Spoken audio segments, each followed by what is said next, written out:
बलधामम हेम शैलावधेम धनुज कृशानम ज्ञानी नामग्रगण्यम सकल गुण निधानम वानराणामधीशम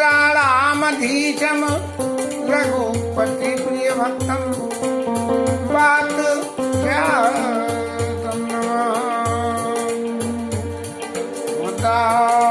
चंद्राय नमः श्री सीतारामाय नमः।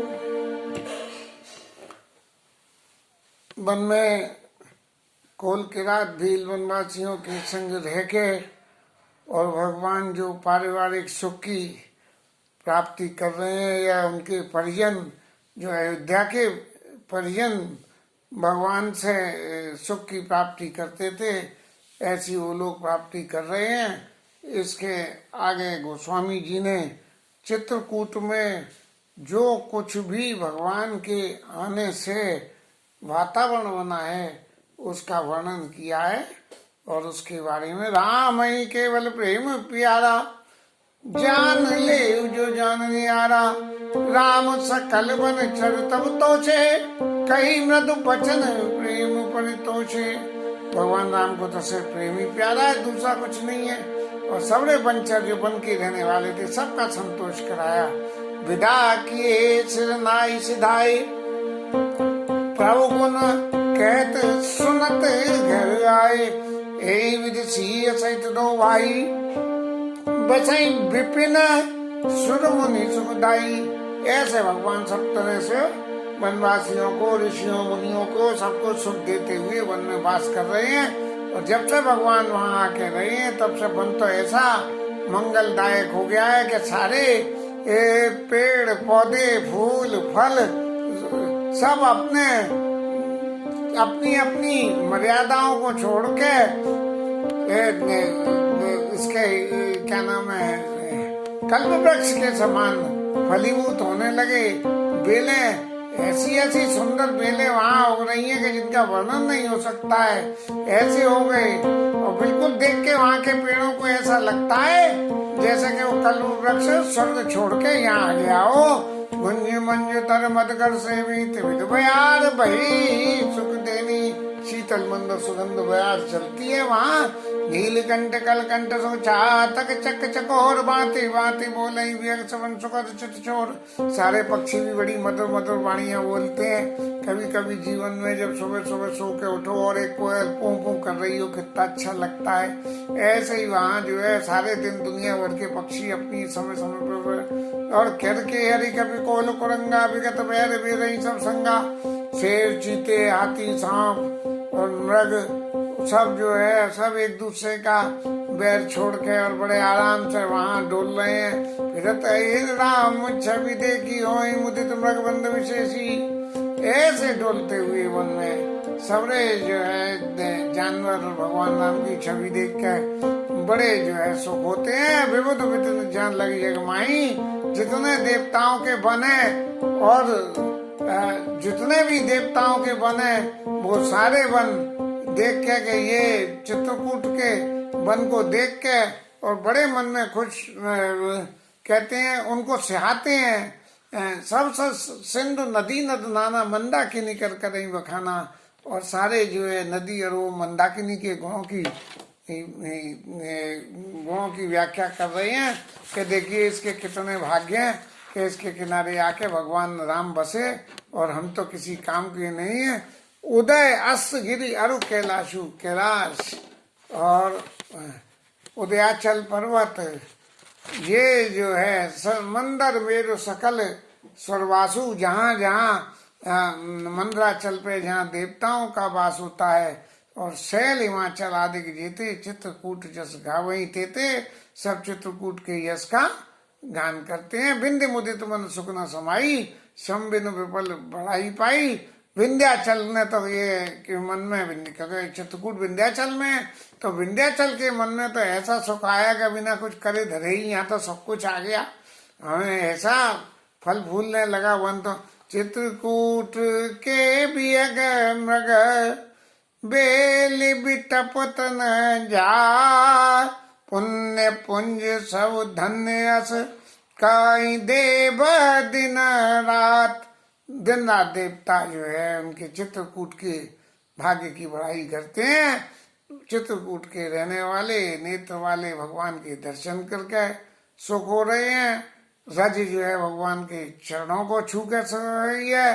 सब ऐसे परम पद के भगवान के संग रहने से अधिकारी हो गए कि जब ये भगवान के संग रह ही लिए तो अब इनका इस पृथ्वी पे क्या काम। इन सबको तो भाव स्वरूप से भगवान के स्वर्ग लोग भगवान के धाम में जगह मिलनी चाहिए। सो वन शैल सुभाय सुहावन, मंगल मत अति पावन पावन।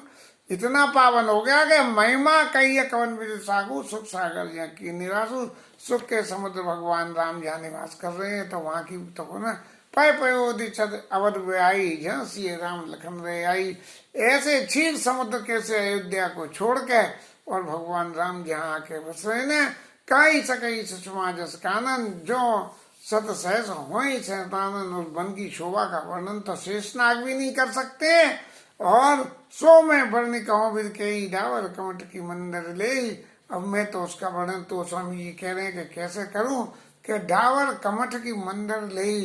अरे कि छोटा सा जो है बच्चा क्या जो है मंदराचल पर्वत को अपनी पीठ पर ले सकता है, जैसे वो कच्छप रूप में भगवान ने ले लिया था, ऐसे कोई छोटा कछुआ कोई ले सकता है नहीं। से वही लखन कर्म मन वानी, जाई न शील सनैव कहानी। मन वचन और कर्म से लक्ष्मण जी सीता जी और रामचंद्र जी की सेवा करते हैं और उनके भगवान के प्रति जो स्नेह है उसका वर्णन नहीं होता। छेनो छेनो लाखे छेनु छेनु लखे सिय राम पद, जानी आप पर दे करत न सपने उलकन चित बंद मात पित गई। लक्ष्मण जी भगवान के चरणों को देख देख के और जैसा इसने सीता जी और रामचंद्र जी लक्ष्मण जी का ख्याल रखते हैं, उस ख्याल को देखते हुए कभी उनको घर की याद भी नहीं आती है। तात तुम्हार, उनने सुमित्रा जी ने कहा तात तुम्हारी मातु बही देई, और पिता राम सब भांति सने। सब तरह से स्नेह वाले करने वाले तुम्हारे पिता रामचंद्र जी और माता सीता जी हैं। जो पैसी राम बन जाई, अबद तुम्हारे काज की चुनाई। ये सुमित्रा जी ने उपदेश किया था कि अगर वो वन में जा रहे हैं तो फिर अयोध्या में तुम्हारा काम नहीं है। ऐसे ही उनके बताए दिए हुए उस आशीर्वाद को लक्ष्मण जी वन में अनुभव कर रहे हैं। राम संग सिय रहत सुखारी, पुर परिजन गह सुरत विसारी। सब लोगों को भूल के और सीता जी रामचंद्र जी के संग में बहुत खुश हैं। सामान्यतः भौतिक जगत में तो उल्टा ही होता है कि महाराज पत्नी अगर संग में चली गई और पति कहीं अपनी जिस तरह से भगवान राम दबाव लेके देके और वन को गए हैं तो रास्ते भर जने मन मन में कैसे कैसे कल्प विकल्प और वहां जाके जो भी कुछ हो तो हर वक्त कल्प विकल्प सोचते रहते हैं। लेकिन ये तो भगवान की साक्षात पराभक्ति माता सीता जी हैं। इनके जीवन में सिर्फ प्रभु की अनुकूलता ही अनुकूलता है। जिसमें तुम्हारी रजा है उसी में हमें मजा है, ऐसी भावना से सीता जी रामचंद्र जी की सेवा करते हैं। और ना ने नित भटक बदो की हर्ष रहत दिवस जी में कोकी, उनके भगवान के रामचंद्र जी के पति नाह माने पति, पति का जो नेह को देख के जैसे दिन के वक्त में कोकी खुश रहती है, ऐसे सिय मन रामचंद्र अनुरागा, अवध सहस सम वन प्रिय लागा। सहस अवधों के समान में उनको वन प्रिय लगा। प्रिय परिवार परन कुटी प्रिय प्रियतम संगा, और प्रिय परिवार कुरंग विहंगा। ये सब वन के जो है पशु खग पक्षी उनका परिवार हो गया। और सास ससुर सब मुनती मुनिवर, वो सास और ससुर के समान मुनि लोग थे वो हैं, और नाथ साथ शास्त्री सोआई वेद में सब सुखदाई। इस तरह से भगवान राम की दिनचर्या का वर्णन करते हुए जब लीला आगे को चली तो इन सबके में यहाँ भगवान के वनवास की इस लीला का विश्राम किया गोस्वामी जी ने। और फिर जब सुमंत्र जी अयोध्या के लिए लौटे हैं उस लीला का वर्णन शुरू करते हैं। क्योंकि ये लीला है तो काफी लंबी, अभी दो दोहों में और है, लेकिन उन सबका वर्णन का अर्थ सबरा एक ही है कि भगवान राम के संग रह के सुरपुर के सारे सुख उस जंगल में उपलब्ध थे, और उनके लिए कभी अयोध्या के सुखों की तरफ, अयोध्या के परिवार के साथ की किसी भी सुख समृद्धि की बात को कभी किसी ने, लक्ष्मण जी ने और सीता जी ने ये उस कमी को महसूस नहीं किया। अब जब ये चरित्र तो यहाँ हो गया, ए विधि प्रभु बन बसई सुखारी, खग मृग सुर तापस हितकारी। भगवान ऐसे सुखी होके उड़े हैं, और निषाद भी वहां से भगवान के पास से अब लौटी आए, और आके उन्होंने मंत्री महाराज के दर्शन करे हैं कि मंत्री जी तो ऐसे विकल हो रहे हैं। और सबसे ज्यादा जो बड़ी बात रही वो ये रही कि जो उनके रथ के घोड़े थे जो भगवान के संग तो ये चले गए, लेकिन सुमंत जी महाराज तो वहीं पड़े रहे, वो तो लौट के अयोध्या गए ही नहीं। और भगवान वन में वाल्मीकि जी के आश्रम, फलाने आश्रम, ये जमुना पार, गंगा पार, ऐसे करके वनवासियों के संग में आखिर कम से कम 2-4 दिन तो लग ही गए होंगे। तब तक सुमंत जी वहीं पड़े रहे, और जब लौट के आके देखा तो क्या हाल था, नहीं तन चरई न पियई जल। उनके रथ के घोड़े भी न पानी पिए और न कुछ खावे। लोचन मोचई बार, व्याकुल भयउ निषाद सब रघुवर बाजी निहार। निषाद भी जो है भगवान राम के उन घोड़ों को देख के ऐसे व्याकुल हो गए कि ये जानवर इतने जो है दुखी हो रहे हैं, तो अयोध्या के लोगों की क्या हालत हो रही होगी। धर धीरज तब कहि निषादु, अब सुमंत्र परिहरऊ विषादु। तुम पंडित परमारथ ज्ञाता, धरऊ धीर लखी विमुख विदाता। महाराज आप तो पंडित हो, आप धीरज को धारण करिए, और विविध कथा कई मतवानी रथ बैठारे ऊपर वसानी। भगवान राम के उस प्रताप की कथा को कह के आप मन में जरा भी सोच मत करिए, वो तो भगवान हैं, और वो तो सब अपना साधन अपनी लीला के उसमें आए हैं, इसलिए आप जरा भी परेशान मत होइए, और आप वापस अयोध्या को जाइए। और ऐसा कह के विविध विधा कई मिटवानी रथ बैठारे ऊपर वसानी, जबरदस्ती पकड़ के उठा के रथ में उन्हें बिठा दिया। सो सतिल रथ सकई न हाकी, रघुवर विरह पीर बाकी। इसका मतलब उनके संग में कोई सारथी नहीं था, सुमंत जी खुद ही रथ को चला के ले गए थे। अब उन पर रथ हाँका ही नहीं जा रहा था, और चल बराई मग चले न घोड़े। घोड़े बिल्कुल ऐसे हो गए जैसे कोई अनाड़ी लेके जोड़ दिया गया हो। रथ में चलने वाले घोड़े नहीं हो, वो जंगली घोड़े हो। ऐसी स्थिति घोड़ों की हो गई। अड़क करई फिर हेरई पीछे, राम वियोग विकल दुख पीछे। बार बार मुड़ मुड़ के पीछे देखते हैं। जब भगवान राम चले गए हैं इस रास्ते को, जो का राम लखन वैदेही, जो राम लक्ष्मण और सीता जी का कोई नाम ले रहे तो हिकर थे, हेरे थे। ऐसी जो घोड़े आवाज करते हैं घी, उसको बाज भी रह गति किम कही जाती, मणि बनी फने को विकल झई भांति। जैसे बिना मणि के सांप विकल हो जाता है, ऐसे विकल हो गए हैं। और भयउ निषाद विषाद वस, देखत सचिव तुरंग। बोली सुसेवक चारि तब, दिए सारथी संग। जब सुमंत जी की ये व्यथा को देख के अपने 4 आदमियों को सुमंत जी के संग भेजा कि आप इन्हें लेकर और अयोध्या की सीमा के अंदर तक पहुंचाया ये।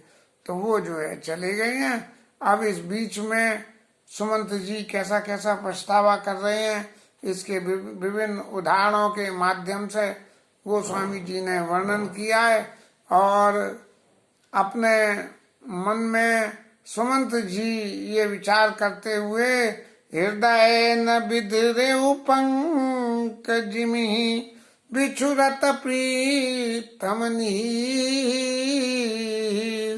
जानत हो मोहि दीन विधि यह जात न शरीर। से कीचड़ में से पानी कम हो जाता तो कीचड़ फटके दरार सी हो जाती है, ऐसे ही मेरा हृदय क्यों नहीं फट गया। ये भगवान राम के प्रेम रूपी पानी जब कीचड़ में से निकल गया तो ये फट जाना चाहिए, लेकिन मुझे भगवान ने यह अधम शरीर दिया इसीलिए है कि भगवान राम की इस कथा को आगे बढ़ाने में मैं सहायक होऊंगा। तो इसलिए इस पीर को भी सुमंत महाराज आपको झेलना पड़ेगा। ए विद करत पंच पछतावा, तमसा तीर तुरत रत आवा।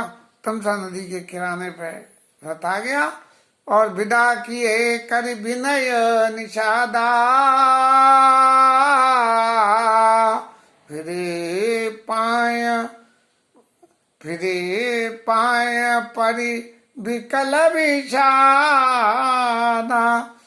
सुमंत जी के चरणों में प्रणाम करके निषाद लोग लौटी आए। अब मंत्री महाराज जो है नगर में घुसने में बहुत संकोच लग रहा है कि वहां मैं जाऊंगा, मुझसे लोग पूछेंगे कि क्या हुआ क्या नहीं हुआ, तो मैं कैसे अपने हृदय पे वज्र को रखे अपने हृदय को खड़ा करके एक एक की बातों का मैं कहाँ तक जवाब दूंगा। ऐसा सोच के कि महाराज ये तो बड़ी तकलीफ का काम हो जाएगा, तो बोले ऐसा करो कि दिन छुप जाए जब अयोध्या में प्रवेश करना, और दिन के अंत होने पर अयोध्या में प्रवेश कराए।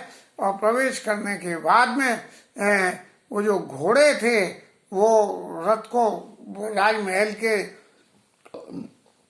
मुख्य द्वार पे खड़ा देख के जब लोगों ने देखा कि एक रथ खड़ा हुआ है और घोड़े ऐसे मरे जा रहे हैं जैसे कि ओला गल जाता है, घने गात जिमी आतप ओरे, ऐसी स्थिति है तो पहचान गए ये जरूर वही रथ है जो राम जी को छोड़ के आया है। और मंत्री महाराज लौट के आ गए हैं और मंत्री जी को सचिव आगमन सुनत सब विकल भयो रनिवास, भवन भयंकर लागते मानव प्रेत निवास।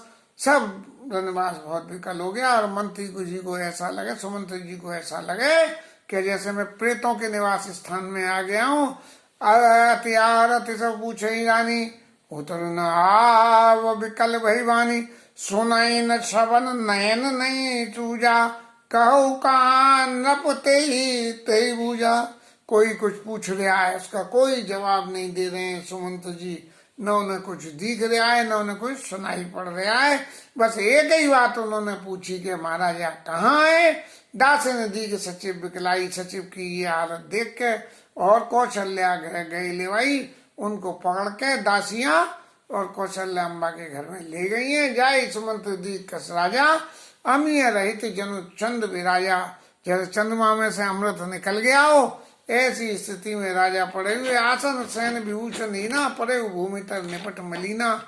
बिल्कुल ऐसे मरे हुए से फर्श पे पड़े, अपने आसन पे पड़े हुए और लेत उसास सोच यही भांति बड़ी बड़ी लंबी लंबी सांसें लेके ऐसे सोच रहे हैं कि क्या हुआ, मेरे राम कहाँ है, मेरे राम कहाँ है। देख सचिव जय जीव कही कीने उदंड प्रणाम, सुनत उठे व्याकुल नृपति कहूँ सुमंत्र कहूँ राम। जैसे ही सुमंत जी को देखा वैसे ही राजा उठ के बैठ गए और कहने लगे, अरे सुमंत महाराज बताइए तो सही राम जी कहाँ हैं। भूप सुमंत लीन और लाई। राजा ने सुमंत जी को उठा के जैसे लगा लिया, बिल्कुल ऐसा लगा जैसे डूबते हुए को कोई थोड़ा सा आधार मिल गया हो। और इन सब बातों को, परिस्थितियों को देख के, और जब राजा को ये लग गया कि ये सुमंत जी अकेले ही अकेले आए हैं, तो सुमंत जी से कहने लगे, राम शोक विकल्प पूछ नरेशु कौशिय राम लखन संदेशु। तो उन्होंने कही, महाराज वो तो आए नहीं है, ये मंत्री महाराज ने तो कही नहीं है, लेकिन राजा समझ गए और उन्होंने कहा उन्होंने कोई संदेश तो भेजा होगा, उस संदेश को मुझे बता दो। और फिर भगवान के उस स्वभाव को समझ के कि मैंने उनको राज्य देते देते वनवास दे दिया, ऐसे भी उनके मन में जरा भी मलिनता कोई बात नहीं आई, ऐसे पुत्र के बिछड़ने पे भी मेरे प्राण नहीं गए, तो मेरे समान इस संसार में अधम कौन है। सखा राम सिय लखन जहाँ तहाँ मोई पहुँचाओ, या तो मुझे माँ उनके पास पहुँचा दो, ना ही तो चाहत चलन प्राण कहूँ सत्यवाऊ। मैं सच्चे हृदय से कहता हूँ कि मेरे प्राण अब इस शरीर में नहीं रहना चाहते हैं। और बार बार पुनः पुनः मंत्री पूछत राहु प्रियतम सुन सुने सुनाऊ। ऐसे राजा के सब इन वचनों को सुन के और सुमंत जी महाराज को ने कहा कि महाराज थोड़ा सा आप धीरज धारण करो, तो मैं वो सारी कथा आपको सुनाऊं, जिस कथा से भगवान राम यहाँ से गए और कहाँ वहां जाके क्या हुआ। प्रथम बास तमसा वयु, तमसा नदी पे पहला हुआ, और दूसर सुर सरिती, दूसरी रात जो है गंगा किनारे, और नाई रहे जलपान करी सिय समेत दो वीर। और वहां पे जो है भगवान राम ने स्नान किया और जलपान किया। अब जलपान का अर्थ तो गंगा जल पीने से भी होगा या कोई बाल भोग करा होगा। केवट कीन बहुत सेवकाई, सो जामिनी सिंह रोड़ गमाई। केवट के संग बहुत सेवा करी के नाव से पार उन्हें उतार दिया। और केवट लीला का वर्णन तो अतिशय प्रेम का वर्णन है जो पिछली कथा में कहा गया है। और फिर वो संगवेरपुर में जाके जो है रात को भगवान ने विश्राम किया है। और होत प्रात बट क्षीर मंगावा, बड़का दूध मंगा के अपने सिर पे जटा मुकुट बनाया है। और राम सखा तब नाव मंगाई, प्रिया चढ़ाई चढ़े रघुराई। तब फिर नाव में चढ़े हैं। पहले संगवेरपुर में वास किया, फिर नाव आई है। और लगन बांध धन धरे बढ़ाई, आप चढ़े प्रभु आए सिपाही। बस भगवान और उसमें चढ़ गए नाव में। और फिर मुझे ये विकल्प देखा कि मुझसे, मैं तो ये देख रहा था कि महाराज मुझसे कहेंगे कि सुमंत जी आप भी चलो जी, गंगा पार तक तो हमें पहुंचाया हो। लेकिन भगवान ने नहीं कहा मेरे से, विकल बिलो की मोहि रघुवीरा, बोले मधुर वचन धर धीरा। बड़ा धीरज से बहुत मीठे वचन बोले। क्या गए तात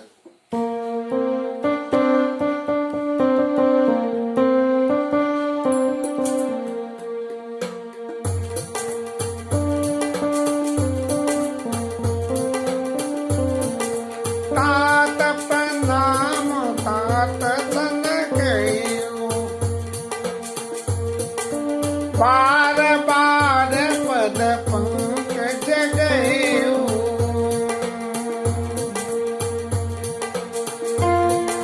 कर विपाय बड़ी विनय बहुरी।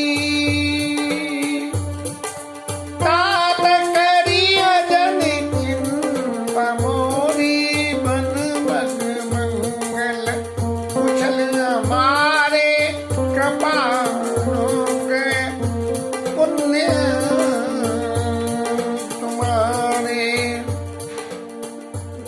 सुमंत जी से भगवान राम ने कहा कि पिताजी के चरणों में प्रणाम करना, बार बार प्रणाम करना मेरी तरफ से।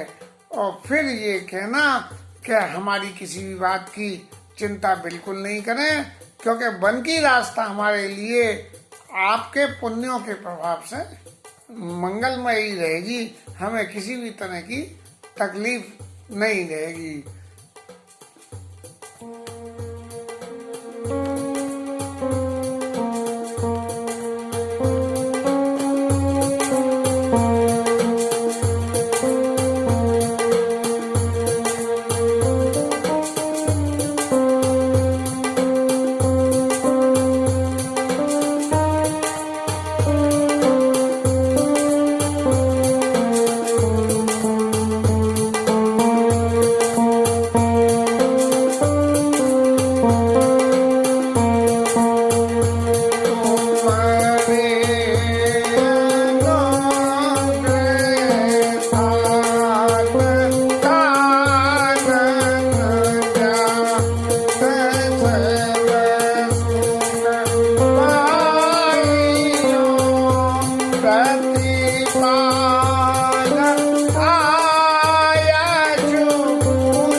पिताजी, आपके आशीर्वाद से हम वन में जाके सब तरह का सुख पाएंगे और आपकी आज्ञा का पालन करके वापस आपके चरणों के दर्शन करेंगे, माताओं के पांव पड़ के, और उनसे बार बार यही विनती करना कि तुलसी करे सोई जतन जई कुशली रही कुशल रहे।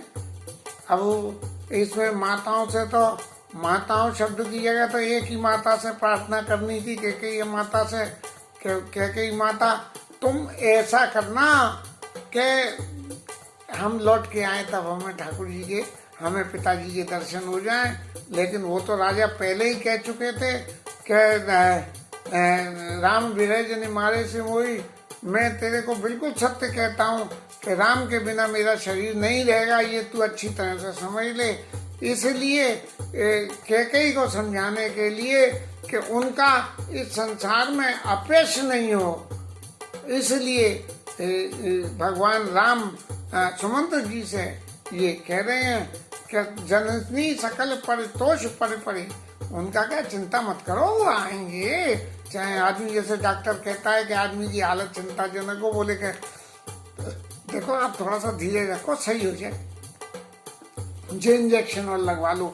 ऐसे ही भगवान जो है जननी सकल परितोष पर पाए कर विनती जनी, तुलसी करे सोई जतन जई कुशली रही, कौशल धनी कुशल रहे, कौशल नरेश कुशल रहे।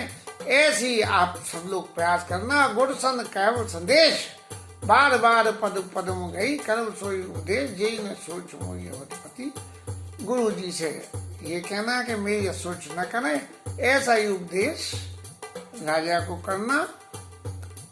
और इसके बाद में प्रजाजन के लिए, सबके लिए एक ही संदेश के राजा सुखी रहें, ऐसा जो है आप सबके लिए मेरा संदेश है।